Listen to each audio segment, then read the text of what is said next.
અમરેલી તાલુકાના ખીજડીયા ખારી ગામમાં દુઃખદ ઘટના સામે આવી છે।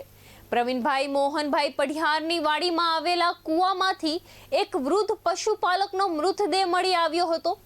પ્રાથમિક માહિતી મુજબ વૃદ્ધ કૂવાના કાંઠે બેઠા હતા ત્યારે અકસ્માતે કૂવામાં પડી જતા તેમનું મોત નીપજ્યું હોવાનું સામે આવ્યું છે।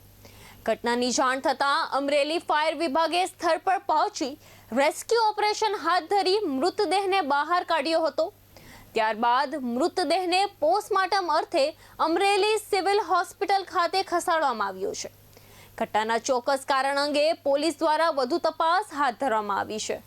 શું તમારું નામ છે, કયું ગામ ને શું બનાવ બન્યો તો વાત કરો ને। અમારું નામ અમિતભાઈ ઉકાભાઈ પાટડિયા, મારું ગામ ખારી ખીજડીયા।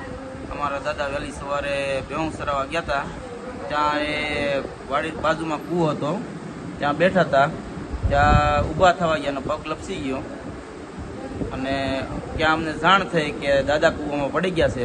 અમે તાત્કાલિક ધોરણે ત્યાં ગયા, ત્યાં એ અંદર કૂવામાં વયા ગયા હતા। એટલે અમે ફાયર બ્રિગેડને 112 ને 108ને ફોન કર્યો, એ તાત્કાલિક આવી ગયા અને ફાયર બ્રિગેડવાળાએ અમે અંદરથી કૂવામાંથી બહાર કાઢ્યા અને ત્યાંથી અમે લઈને સિવિલ હોસ્પિટલમાં અમરેલી આવ્યા અને અત્યારે અમે પીએમમાંથી લઈને આવ્યા છીએ।